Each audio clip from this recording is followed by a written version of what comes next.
Hello everyone, welcome to my Vidya classes dear student. आज के इस लेक्चर में हम चैप्टर प्रोबेबिलिटी की एक्सरसाइज 15.4 की शुरुआत करेंगे। बड़ी इंपॉर्टेंट है, ध्यान से आपको समझना है। अब बात करें इसके इंट्रोडक्शन की, तो वही है जो हमने 15.3 में स्टार्टिंग में किया था। मतलब 15.3 का जो इंट्रोडक्शन है वही इसका है। तो कुछ बेसिक इसमें बात बताने की है नहीं, तो चलिए एक्सरसाइज में डायरेक्ट चलते हैं और इसका फर्स्ट क्वेश्चन समझते हैं क्या कह रहा है।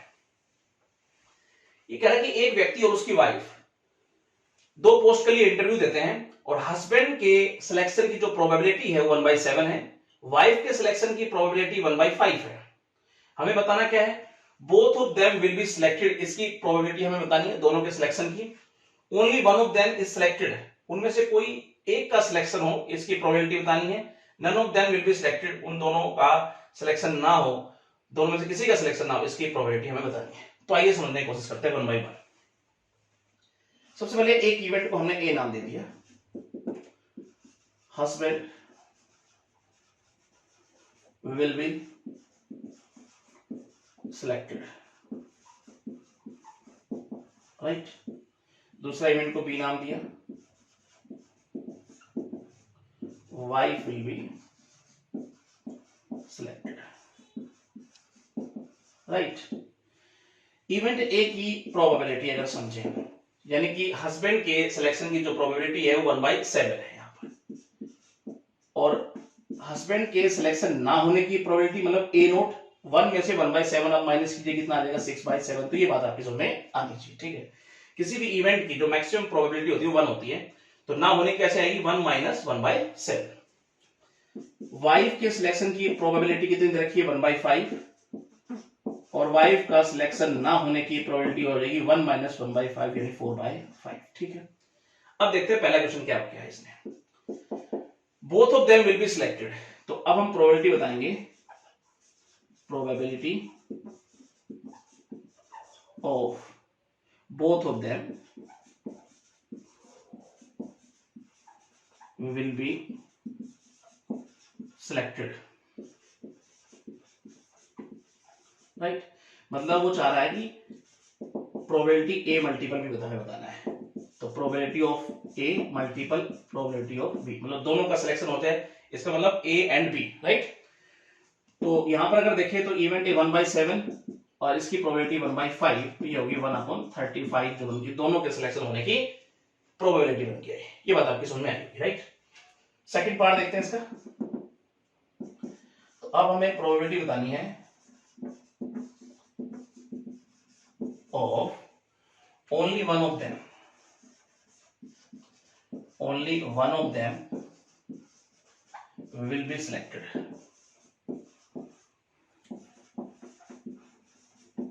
राइट। मतलब हम बताएंगे प्रोबेबिलिटी हस्बैंड का सिलेक्शन हो जाए, वाइफ का सिलेक्शन ना हो, और भाई दोनों में से किसी एक का सिलेक्शन की बात कर रहा है, वाइफ का सिलेक्शन हो जाए, हस्बैंड का सिलेक्शन ना हो, इसकी प्रोबेबिलिटी हमने बतानी है।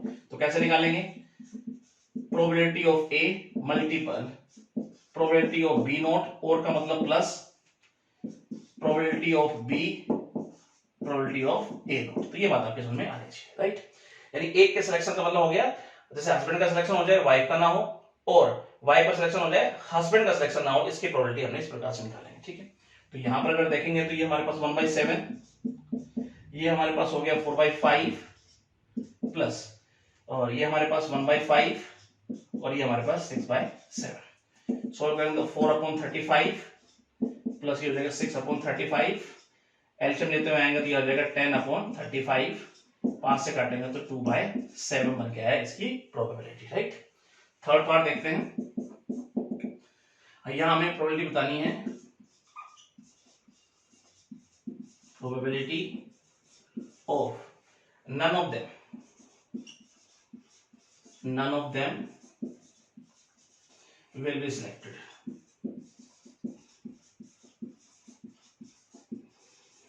तो इसका मतलब हम निकालने वाले हैं probability A not multiple B not, right. तो कैसे निकालेंगे, probability A not multiple probability B not. तो यहां पर अगर देखें इसकी वैल्यू हमारे पास कितनी है 6/7 मल्टीपल इसकी कितनी है 4/5, मल्टीपल करेंगे तो 24/35 इसकी प्रोबेबिलिटी बन गई। तो ये आपका पहला क्वेश्चन था, बात आपकी समझ में आनी चाहिए, राइट। चलिए सेकंड क्वेश्चन पे आते हैं। सेकंड क्वेश्चन आइए समझते हैं क्या कह रहा है। कह रहा है कि एग्जाम में ए के पास होने की जो प्रोबेबिलिटी है यहाँ पर वो 3/7 है। इसी प्रकार से एग्जाम में स्टूडेंट बी के पास होने की जो प्रोबेबिलिटी है वो 5/7 है। हमें फाइंड आउट करना है only a passing the exam, इसकी प्रोबेबिलिटी हमें बतानी है। ओनली वन ऑफ देम, उनमें से एक पास हो, इसकी प्रोबेबिलिटी हमें बतानी है। तो आइए समझने की कोशिश करते हैं। देखो सबसे पहले एक इवेंट को हम ई नाम दे देते हैं, वो है student a passing the exam, passing the exam. दूसरा इवेंट को एफ नाम दे दिया, student be passing the exam, right. उसके बाद पहले इवेंट की प्रोबेबिलिटी अगर देखें, मतलब ए के पास होने की जो प्रोबेबिलिटी है वो 3/7 है, ठीक है। पास ना होने की मतलब प्रोबेबिलिटी ई नोट की, तो 1 में से 3/7 हम माइनस करेंगे तो 4/7 हमारे पास आ जाएगा, राइट। उसके बाद बी के पास होने की तो हमारे पास है 5/7, ठीक है। बी के पास ना होने की मतलब एफ नोट वो आ जाएगा 2/7, 1 में से 5/7 हम माइनस करते हैं। तो यहां तक बात आपके समझ में आई होगी। अब यहां पे समझते हैं आगे। तो फर्स्ट में ये पूछ रहा है probability of only a passing the exam, only a passing the exam, मतलब केवल ए पास हो। केवल ए पास होने का मतलब है बी फेल होना चाहिए। तो हम प्रोबेबिलिटी निकालेंगे, ए पास हो मतलब ई यहां पर इवेंट और यहां पर बी क्या हो रहा है, फेल होगा, ठीक है। ए पास हो तो मतलब केवल ए पास होने का मतलब है फिर बी क्या हो रहा है, फेल हो रहा है। मतलब यहां पर ई मल्टीपल बी नॉट की प्रोबेबिलिटी हम निकाल रहे हैं। तो ये निकालेंगे हम probability of E multiple probability of B not, right. तो यहां पर इसकी वैल्यू अगर देखें तो 3/7 और यहां अगर देखेंगे तो वो हमारे पास क्या है 2/7, ठीक है। तो ये हमारे पास 6/49 हमारे पास बन गया है। तो यहां तक बात आपकी समझ में आई होगी, ठीक है। सेकंड पार्ट देखते हैं इसका। यहां में बताना है probability of only one of them, उनमें से केवल एक, one of them passing the exam, passing the exam, right. मतलब यहां हमें प्रोबेबिलिटी बतानी है भाई ए पास हो जाए, बी फेल हो जाए, और केवल एक पास की बतानी है तो बी पास हो जाए, ए फेल हो जाए। इसकी प्रोबेबिलिटी कैसे निकालेंगे, probability of E multiple F not की प्रोबेबिलिटी, और का मतलब प्लस से है, probability of F multiple probability of E not. पास में भाई उनमें से केवल एक पास हो, ए पास हो जाए, बी फेल हो जाए, और बी पास हो जाए, ए फेल हो जाए, राइट। तो इसकी वैल्यू हमारे पास कितनी है 3/7। उसके बाद देखें तो ये 2/7, राइट, प्लस ये हमारे पास है 5/7 मल्टीपल, और ये हमारे पास 4/7। सोल्व करेंगे तो क्या आ जाएगा यहाँ पर 6/49 प्लस ये हो जाएगा 20/49, मतलब सोल्व करेंगे तो ये आ जाएगा 26/49 इसकी प्रोबेबिलिटी बन गई है। तो ये बात आपकी समझ में आनी चाहिए, ठीक है। चलिए थर्ड क्वेश्चन की तरफ आते हैं। थर्ड क्वेश्चन आइए समझते हैं क्या कह रहा है।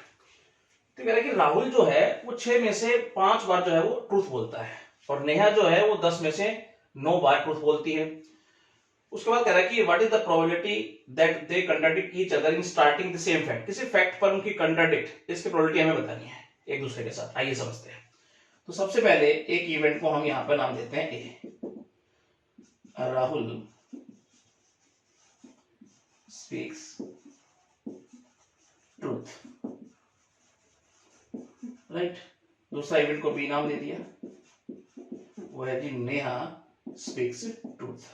इवेंट ए की प्रोबेबिलिटी है, राहुल के सही बोलने की प्रोबेबिलिटी क्या है 6 में से 5, मतलब 5/6 हो जाएगी इसकी प्रोबेबिलिटी, राइट। और झूठ बोलने की कितनी होगी, मतलब ए नोट की 1 में से माइनस कर दो इसे, ये 1/6 हो जाएगी।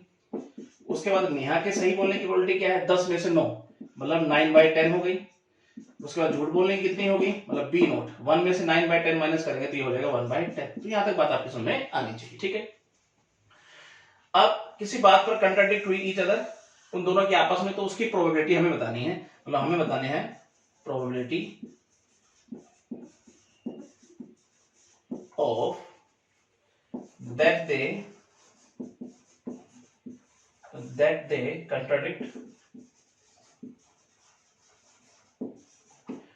contradict each other,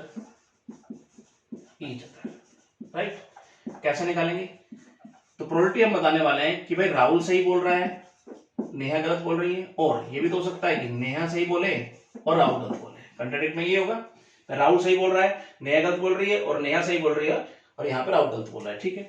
तो यहाँ पे probability of A multiple probability of B, और का मतलब plus probability of B probability of A not. इसकी वैल्यू रखेंगे तो ये हमारे पास 5/6, और यहां पर देखेंगे तो इसकी वैल्यू हमारे पास 1/10 प्लस ये हमारे पास 9/10 और ये हमारे पास 1/6।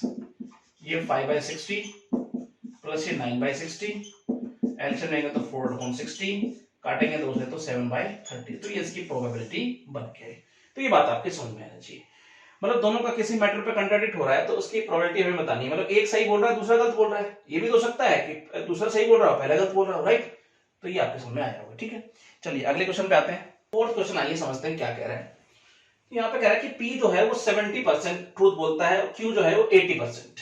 इन what percent of cases are they likely to agree in starting the same fact.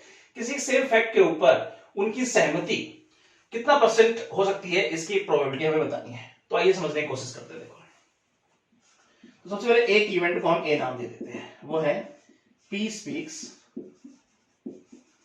Truth. दूसरा इवेंट को बी नाम दे दिया, Q speaks truth, right. Event A की प्रोबेबिलिटी, तो यहाँ पर P जो है वो 70% सही बोलता है, इसका मतलब 100 में से 70 बार। तो ये इसकी प्रोबेबिलिटी बन के आई। झूठ बोलने कितनी होगी, मतलब ए नोट, तो 30/100 हो गई, राइट। उसके बाद Q के सही बोलने की प्रोबेबिलिटी कितनी है, 80%, मतलब 80/100 इसकी प्रोबेबिलिटी बन के आ जाएगी। और बी नोट की अगर हम देखें तो आ जाएगी 20/100। तो यहां तक बात आपके समझ में आई होगी, ठीक है। आगे यहां समझते हैं। तो अब हमें प्रोबेबिलिटी बतानी है, probability that they agree on same fact. किसी एक फैक्ट पर एग्री है, तो कैसे निकालेंगे? मतलब हम प्रोबेबिलिटी बताएंगे, या तो उस फैक्ट पर दोनों की सहमति बन जाए, दोनों सही बोल रहे हो या दोनों गलत बोल रहे हो, मतलब दोनों की सहमति हो, यानी ए मल्टीपल बी, और ये हो सकता है कि दोनों उस पर सहमत ना हो, मतलब ए नोट और बी नोट, ठीक है। तो ये हो जाएगी probability of A multiple probability of B, और का मतलब plus probability of A not probability of B not. मतलब किसी एक पर सहमति का मतलब है या तो उसको एग्री करेंगे, या तो उस पे वो दोनों सत्य बोल रहे हो या दोनों वो झूठ बोल रहे हो, ठीक है, तभी सहमति बन सकती है। तो ये हमारे पास हो गया। तो इसकी वैल्यू कितनी है, 70/100। ये हमारे पास कितना है, 80/100, राइट, प्लस ये हमारे पास कितना है, 30/100, और बी नोट की प्रोबेबिलिटी की अगर हम बात करें तो 20/100, ठीक है। तो यहाँ पर अगर देखें तो 5600 अपॉन ये हो जाएगा हमारे पास, 00 यहाँ पे लगा के रखते हैं, राइट, प्लस ये हो जाएगा हमारे पास 600, और ये हमारे पास हो गया 100 मल्टीपल 100, राइट। इनको प्लस करेंगे तो ये हमारे पास हो जाएगा 6200 एलसीएम लेते हुए, और नीचे तो ये एज इट इज हमारे पास होगा। ये 2 0 से 2 0 कैंसिल आउट कर देंगे, 62/100 का मतलब हो गया 62% सहमति है, ठीक है। तो ये बात आपकी समझ में आनी चाहिए, ठीक है। चलिए अगले क्वेश्चन पे आते हैं। 5th नंबर क्वेश्चन, आइए समझते हैं क्या कह रहे हैं। तो 3 निशानेबाज और उनके किसी टारगेट को हिट करने की प्रोबेबिलिटी यहां पर दी हुई है 1/2, 1/3 और 1/4 respectively. One and only one of them, उनमें से केवल और केवल एक के टारगेट को हिट करने की प्रोबेबिलिटी हमें बतानी है। तो आइए समझने की कोशिश करते हैं। सबसे पहले एक इवेंट को हम ए नाम दे देते हैं, first marksman hit the target,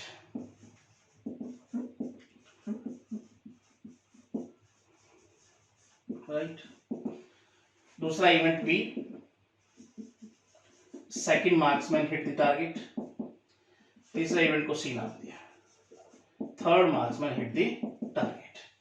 event A की प्रोबेबिलिटी कितनी तरह की है भाई? First marksman hit the target, उसकी प्रोबेबिलिटी है 1/2, पहले निशानबाज की 1/2, और निशाना चूकने की या निशाना न लगने की यानी ए नोट की प्रोबेबिलिटी कितनी होगी, 1 - 1/2 कितनी आ जाएगी, 1/2 आ जाएगी। दूसरे निशानेबाज के हिट करने का जो है वो प्रोबेबिलिटी कितनी रखी, 1/3, मतलब इवेंट बी की प्रोबेबिलिटी कितनी है, 1/3, और बी नोट की कितनी हो जाएगी, ठीक है, निशाना ना लग रहा है कि 1 माइनस 1/3 आ जाएगी 2/3। तीसरे निशानाबाद जो है हमारे पास उसकी प्रोबेबिलिटी कितनी डायरेक्ट हिट करने की 1/4, और हिट ना होने की प्रोबेबिलिटी मतलब सी नोट कितनी हो जाएगी हमारे पास 1 माइनस 1/4 3/4। तो यहां तक बात आपके सामने आई होगी, राइट। आगे यहां समझते हैं। अब हम बताने वाले हैं probability that 1 and only one of them will hit the target.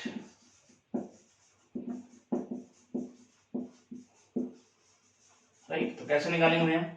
तो प्रोबेबिलिटी किस प्रकार से निकालेंगे हम? भाई केवल और केवल एक तो हो सकता है पहला हिट करे, बाकी दोनों से हिट ना हो, दोनों हिट ना कर पाए। और ये भी तो हो सकता है यहां पर कि पहले से हिट ना हो, दूसरा हिट कर दे, तीसरे से हिट ना हो। और ये भी तो हो सकता है पहले से भी हिट ना हो, दूसरे से भी हिट ना हो, तीसरे से हिट हो। तो ये बन के आएगी हमारे पास, ठीक है। इसको इक्वल लिख सकते हैं हम किसके, probability of A multi probability of B not multiple probability of C not, right. और का मतलब plus probability of A not multiple probability of B multiple probability of C not plus probability of A not probability of B not multiple probability of C. तो ये बात आपके सामने आनी चाहिए। अब यहां पे वैल्यू रखते हैं ये, तो ये हमारे पास हो गया 1/2 मल्टीपल ये हमारे पास हो गया 2/3 और ये हमारे पास 3/4 प्लस ये भी 1/2, ये हमारे पास 1/3 और ये हमारे पास 3/4 प्लस ये हमारे पास 1/2, ये हमारे पास 2/3 और ये हमारे पास हो जाएगा 1/4। तो यहां पर देखा तो ऊपर 6 हो गया, नीचे हो गया 24 प्लस यहां पर देखा तो ऊपर 3 और नीचे 24 और यहां देखें तो ऊपर 2 और नीचे 24। एलसीएम हमारा जी 24, तो 6 + 3 + 2 तो ये हमारे पास हो जाएगा 11/24। तो ये इसकी प्रोबेबिलिटी बन के आई, only and only one hit the target, right. चलिए अगले क्वेश्चन पे आते हैं। 6th नंबर क्वेश्चन, आइए समझते हैं क्या कह रहा है। तो यहाँ पर दो स्टूडेंट ए और बी के स्कूल से टाइम से आने की जो प्रोबेबिलिटी है वो दी हुई है। हमें यहाँ पे फाइंड आउट करना है only one of them coming to the school in time. केवल एक के टाइम से आने की प्रोबेबिलिटी हमें फाइंड आउट करनी है। तो आइए समझने की कोशिश करते हैं। यहाँ पर तो एक इवेंट को हम यहाँ पर ई नाम दे देते हैं, ये हम ले लेते हैं ए कमिंग ऑन टाइम या इन टाइम। उसके बाद दूसरा इवेंट को एफ नाम दे दिया, be coming in time, right. तो इवेंट ए की प्रोबेबिलिटी हमारे पास क्या बन के आएगी, देखो यहाँ पर 3/7 दी हुई है। टाइम से ना पहुंचने की प्रोबेबिलिटी क्या बन गई इसकी, 1 में से माइनस कर देंगे तो 4/7। उसके बाद हम देखें तो दूसरा स्टूडेंट जो बी है उसके टाइम से पहुंचने की प्रोबेबिलिटी कितनी दी हुई है, 5/7 और ना पहुंचने की प्रोबेबिलिटी कितनी हो जाएगी एफ नोट की 2/7, राइट। अब केवल एक के टाइम से पहुंचने की प्रोबेबिलिटी आपको बतानी है, तो हमें बताना है probability that only one of them coming to the school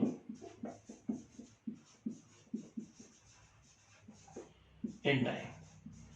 तो केवल एक के स्कूल से टाइम से आने की जो प्रोबेबिलिटी है वो हम बताने वाले हैं। तो इसका मतलब क्या निकाल रहे हैं भाई, पहला टाइम से आ जाए दूसरा ना आए, तो ये हो सकता है। और क्या केस बन सकता है भाई, दूसरा टाइम पे आए और पहला टाइम पे ना आए, राइट।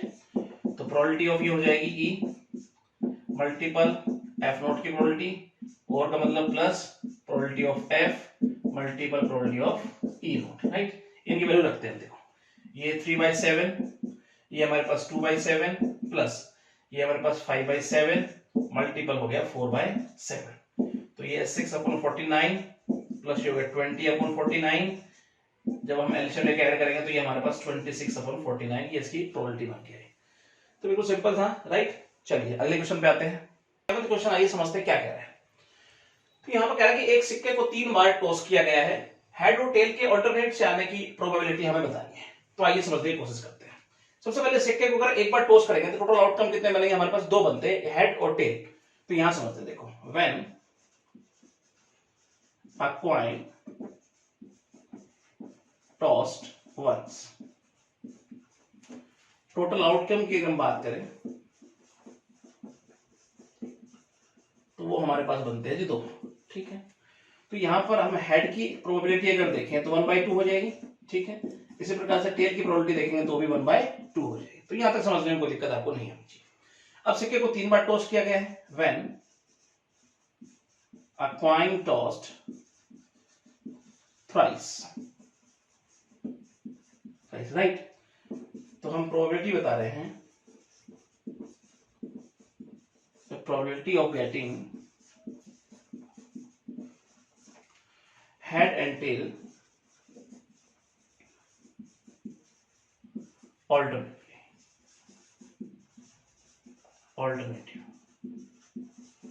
राइट। तो कैसे निकालेंगे? तो ऑल्टरनेट का मतलब देखो 3 बार टॉस किया गया है, पहले में हेड आए, दूसरे में टेल, तीसरे में फिर से हेड आ जाए। और ये भी तो हो सकता है पहले में टेल हो, फिर दोबारा टॉस किया तो हेड आए और फिर टेल आए। तो ये हमारे पास हो सकता है ऑल्टरनेट से, राइट। मतलब देखो 3 बार टॉस करेंगे, पहले में हेड आ जाए, दूसरी बार में टेल आए, तीसरी बार में हेड आए। ठीक है, ये ऑल्टरनेट से हो गया। उसके बाद तो पहले में टेल आ सकता है पहले टॉस में, दूसरे में हेड आएगा, तीसरे में टेल आएगा। तो इसी प्रकार से ऑल्टरनेट से बन सकते हैं। तो इसे किस प्रकार से लिखेंगे? Probability of head multiple probability of tail multiple probability of H. और का मतलब प्लस से है, probability of T multiple probability of H multiple probability of T, right. तो इनकी वैल्यू रखेंगे तो 1/2 फिर 1/2 प्लस 1/2 1/2 एंड 1/2। तो ये हो गया 1 हमारे पास कितना हो गया 8 प्लस 1/8। तो एलसीएम लेंगे तो ये आ जाएगा हमारे पास 2/8 यानी 1/4। ऑल्टरनेट से हेड एंड टेल आने की प्रोबेबिलिटी हमारे पास बन गई है, राइट। चलिए अगले क्वेश्चन पे आते हैं। 8 नंबर क्वेश्चन आइए समझते हैं क्या कह रहा है। तो ये कह रहा है कि एक सिक्के को जो है वो 3 बार टॉस किया गया। ठीक है, 2 एक्सपेरिमेंट में। फर्स्ट एक्सपेरिमेंट में सिक्के को 2 बार टॉस किया गया है और सेकंड एक्सपेरिमेंट में सिक्के को 1 बार टॉस किया गया। तो इस तरह से 3 बार टॉस हो गया। तो यहाँ पे मैं प्रोबेबिलिटी बतानी है 2 heads and a tail and 3 heads की। तो आइए समझने की कोशिश करते हैं बारी बारी से। सबसे पहले एक्सपेरिमेंट को समझ लें और इवेंट्स को जान लेते हैं। इन फर्स्ट एक्सपेरिमेंट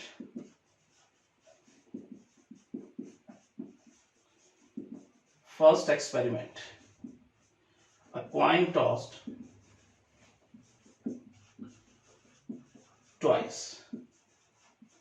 अब सिक्के को 2 बार टॉस किया गया। तो टोटल आउटकम की अगर हम बात करें तो वो हमारे पास बन के आएंगे 4। यहां पर एक इवेंट को हमने ए नाम दे दिया। अब 2 बार टॉस किया गया है, दोनों बार में हेड आ सकता है, दोनों बार में टेल हो सकता है, एक बार में हेड एक बार में टेल हो सकता है। तो लिखेंगे गेटिंग 2 हेड्स। मैं डायरेक्ट लिख देता हूं 2 हेड्स, राइट। दूसरा इवेंट भी गेटिंग 2 टेल्स, राइट। तीसरे इवेंट को सी नाम दे दिया गेटिंग 1 हेड एंड 1 टेल। तो यहां तक बात आपके समझ में आई होगी, ठीक है। उसके बाद ए में अगर हम देखें तो क्या लिखेंगे हम इसके अंदर आउटकम? गेटिंग 2 हेड्स, तो ये हमारे पास हो जाएगा। बी के अंदर देखेंगे तो 2 टेल्स, तो ये लिखेंगे हम। उसके अंदर सी के अंदर देखेंगे तो ये हमारे पास कह रहा है कि 1 हेड एंड 1 टेल। तो पहले में हेड दूसरे में टेल, ये भी तो हो सकता है, पहले में टेल दूसरे में हेड, इस तरह से आ सकता है। तो यहां तक बात आपके समझ में आनी चाहिए। इवेंट ए की प्रोबेबिलिटी अगर हम देखेंगे तो 1/2 मल्टीपल 1/2 1/4 हो जाएगी। इसी प्रकार से बी की अगर देखेंगे तो ये भी 1/4 और सी की प्रोबेबिलिटी अगर देखेंगे तो 1/2 मल्टीपल 1/2 1/4 प्लस और का मतलब और ये होगी 1/4, तो ये 1/2 हमारे पास बन के आएगी। तो यहां तक बात आपके समझ में आई होगी, ठीक है। अब सेकंड एक्सपेरिमेंट को समझते हैं। इन सेकंड एक्सपेरिमेंट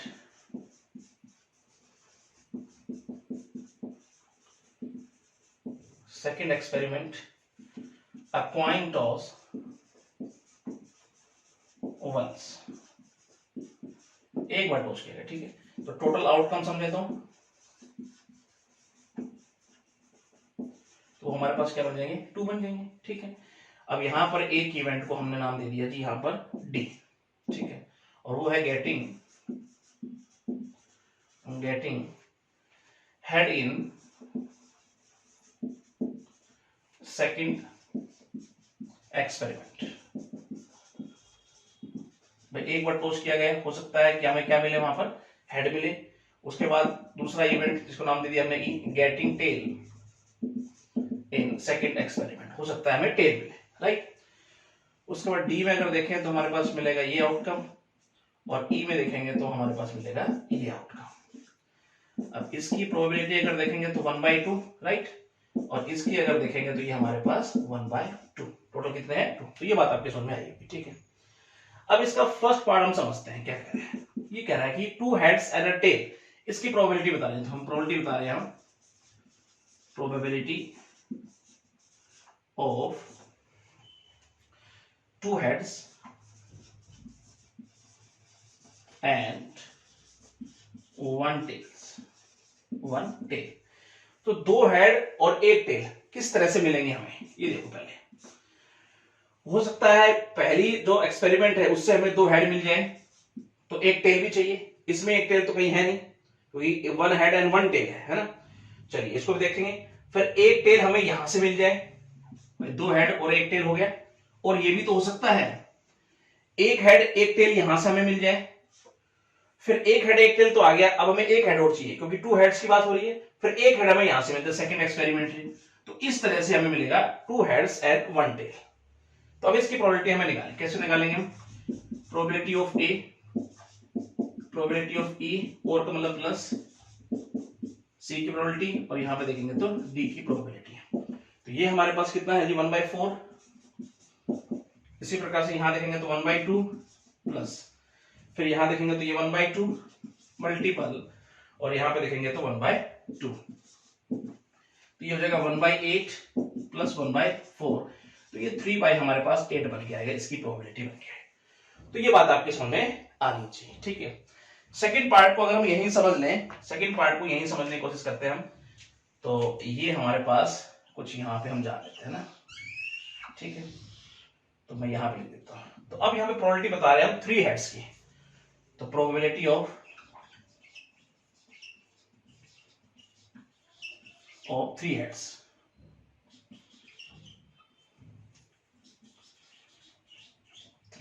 है ना, राइट। तो कैसे निकालेंगे जी, किस प्रकार से आ सकता है। देखो 3 हेड्स, पहले एक्सपेरिमेंट से हमें 2 हेड मिल जाए, 1 हेड हमें सेकंड एक्सपेरिमेंट से मिल जाए। तो इसका मतलब हमें निकालना है a मल्टीपल डी की प्रोबेबिलिटी। बाकी 3 हेड तो किसी तरीके से हमें नहीं मिल सकते, ठीक है। तो ये कैसे निकालेंगे, probability of a multiple probability of d। तो ये हमारे पास कितना है जी, देखें तो 1/4, और d की प्रोबेबिलिटी हमारे पास कितनी है 1/2। तो ये हमारे पास 1/8 बन के आई 3 हेड्स की प्रोबेबिलिटी। तो ये बात आपके समझ में आनी चाहिए, है ना। लेंथ जरूर था लेकिन सिंपल था, अच्छा क्वेश्चन था, ठीक है। चलिए अगले क्वेश्चन पे आते हैं। 9th नंबर क्वेश्चन, आइए समझते हैं क्या कह रहे हैं। देखिए एक विद्यार्थी से जो है वो 4 सब्जेक्ट की परीक्षा ली जा रही है, A B C D. Subject A में पास होने की जो प्रोबेबिलिटी है वो 4/5 है। इसी प्रकार से बी में पास होने की 3/5, सी में पास होने की 5/6, और डी में पास होने की है 2/3। To qualify he must pass in A and at least in 2 other subject. Pass होने के लिए सब्जेक्ट ए में पास होना अनिवार्य है, और कम से कम और 2 सब्जेक्ट में भी वो पास हो, ठीक है। तो पास होगा। What is the probability that he is qualify. तो क्वालिफाई होने की उसकी प्रोबेबिलिटी हमें बतानी है। तो आइए समझने की कोशिश करते हैं। सबसे पहले एक इवेंट को नाम देते हैं हम ए। पास in subject A, subject A में पास होने की जो इवेंट है उसको हमने ए ही नाम दे दिया यहां पर। दूसरा इवेंट बी ले लिया है हमने, pass in subject B, right. Pass in subject C, और यहां देखेंगे तो pass in subject D, right. Event A की प्रोबेबिलिटी देखिए, मतलब सब्जेक्ट ए में पास होने की प्रोबेबिलिटी उसकी कितनी रखी है 4/5, ठीक है। उसके बाद पास ना होने की, मतलब ए नोट की देखें तो 1 - 4/5, तो क्या हो जाएगी 1/5। ये बात आपके समझ में आई। चलिए बी सब्जेक्ट में पास होने की कितनी है जी 3/5, पास ना होने की कितनी हो गई जी यहाँ पर बी नोट 2/5। इसी प्रकार से सी सब्जेक्ट में पास होने की कितनी हो जाएगी जी 5/6, और यहाँ पे देखेंगे पास ना होने की कितनी बन रही है यहाँ पर 1/6। इसी प्रकार से देखें तो डी सब्जेक्ट में पास होने की प्रोबेबिलिटी कितनी है 2/3, और पास ना होने की कितनी हो जाएगी यहाँ पर 1/3। यहाँ तक बात आपके समझ में आनी चाहिए। अब हमें क्वालिफाइंग की प्रोबेबिलिटी बतानी है, मतलब सही मायने में हमें जो बताना है वो ये बताना है probability that he must pass in subject A and at least in other two subject.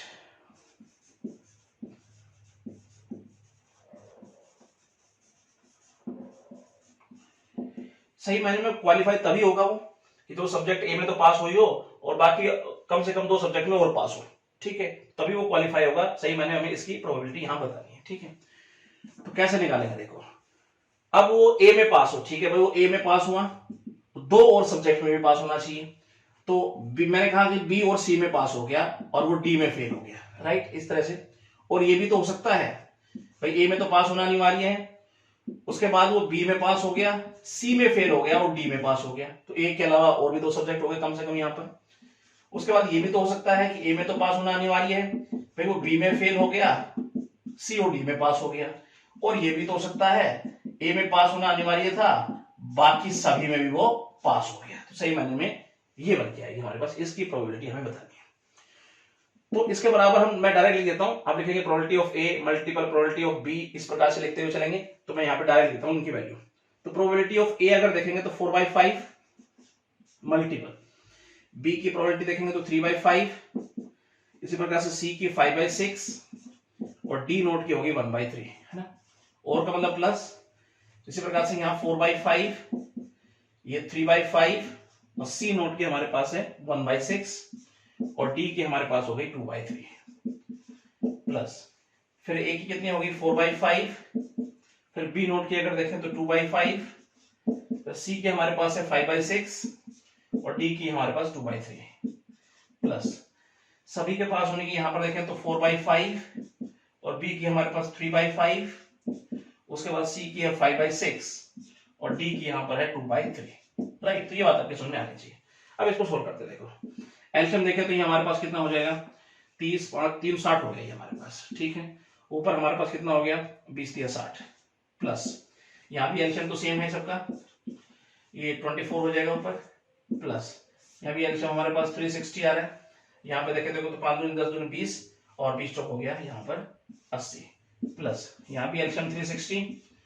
तो अब यहाँ पे देखेंगे तो हमारे पास कितना 5 दूनी 10 या 30 30 चौक 120 हो गया, ठीक है। एलसीएम ले लेंगे हम 360,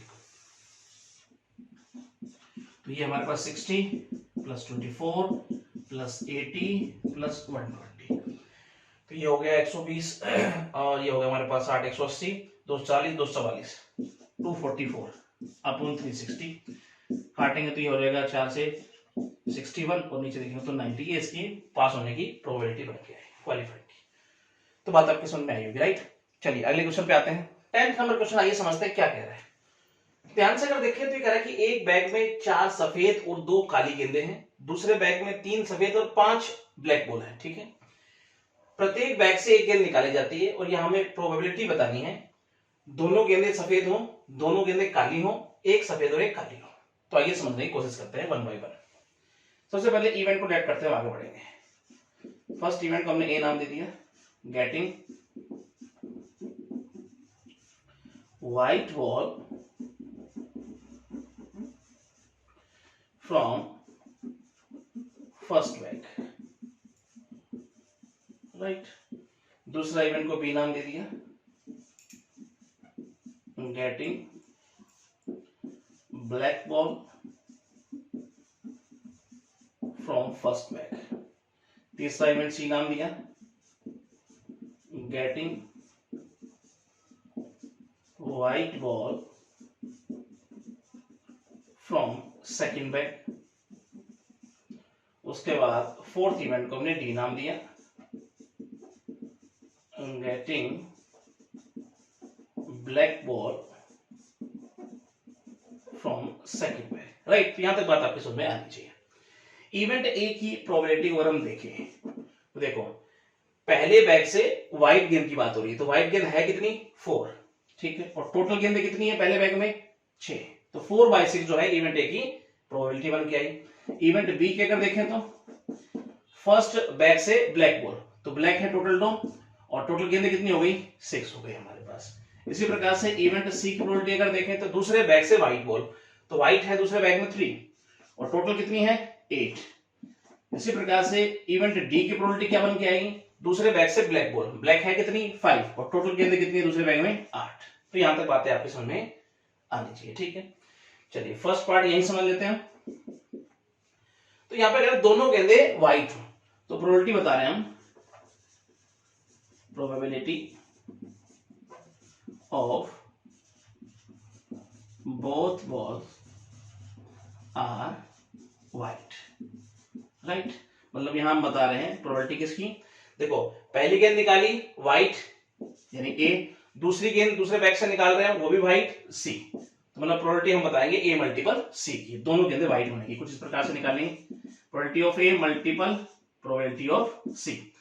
इसकी वैल्यू क्या है हमारे पास 4/6 मल्टीपल और इसकी वैल्यू हमारे पास 3/8, तो 12/48 आ गया। तो ये हमारे पास 1/4 बन के आई दोनों गेंदें सफेद होने की प्रोबेबिलिटी। बस उनमें सेकंड पार्ट देखते हैं। यहां पे कह रहे दोनों गेंदें जो है वो ब्लैक हो सेकंड पार्ट में, तो यहां हम प्रोबेबिलिटी बताएंगे of both balls are black, right. मतलब हम बताने वाले हैं प्रोबेबिलिटी किसकी, पहले जो बैग से हमने गेंद निकाली ब्लैक, ठीक है, दूसरी गेंद जो निकाली हमने दूसरे बैग से वो हमारे पास क्या है ब्लैक, तो मतलब हम बी मल्टीपल डी की प्रोबेबिलिटी निकाल रहे हैं यहाँ पर, ठीक है। तो यहाँ पर देखें तो इसको कुछ इस प्रकार से लिखेंगे हम, और ये हमारे पास कितना, इसकी वैल्यू देखें तो 2/6 और इसकी वैल्यू देखें तो 5/8, तो ये 10/48 मतलब 2 से काटेंगे 5 और नीचे कितना हो गया 24। तो यहां तक भी बात आपके समझ में आनी चाहिए, दोनों गेंदे ब्लैक होने की ये हमारे पास प्रोबेबिलिटी बन के आई, ठीक है। थर्ड पार्ट पे आते हैं। यहां पे कह रहे हैं कि एक व्हाइट और एक ब्लैक की प्रोबेबिलिटी बतानी है आपको। Probability of one ball is white and other is black, right। कैसे निकालेंगे, तो यहां पे प्रोबेबिलिटी निकालने वाले हैं। देखो भाई दोनों बैग से गेंद निकली है, एक व्हाइट और एक ब्लैक हो, ये हो सकता है कि पहले बैग से जो गेंद निकली है वो व्हाइट हो, ठीक है, और दूसरे बैग से जो गेंद निकलेगी वो ब्लैक हो। मतलब यहां पे देखें तो ए मल्टीपल डी, पर ये भी तो हो सकता है कि पहले बैग से जो गेंद निकली है वो ब्लैक हो, मतलब बी, और दूसरे बैग से जो गेंद निकली है वो व्हाइट हो, सी। तो कुछ इस तरह से हम बता सकते हैं प्रोबेबिलिटी किसकी, एक गेंद व्हाइट और एक गेंद ब्लैक होने की। तो लिखेंगे कैसे, probability of A multiple probability of D, और का मतलब प्लस से है, probability of B multiple probability of C. तो यहां पर इसकी वैल्यू देखें तो 4/6 और ये हमारे पास 5/8 प्लस ये देखें तो 2/6 मल्टीपल और यहां देखेंगे तो 3/8। सोल्व करेंगे तो 20/48, ये देखें तो 6/48 और एलसीएम लेकर सोल्व करेंगे तो 48 एलसीएम आ गया, और ये अगर 26 2 से काटेंगे तो ये आ गया 13/24। तो ये इसकी प्रोबेबिलिटी बन के आई एक व्हाइट और एक ब्लैक होने की। बात आपकी समझ में आनी चाहिए, ठीक है। चलिए अगले क्वेश्चन पे आते हैं।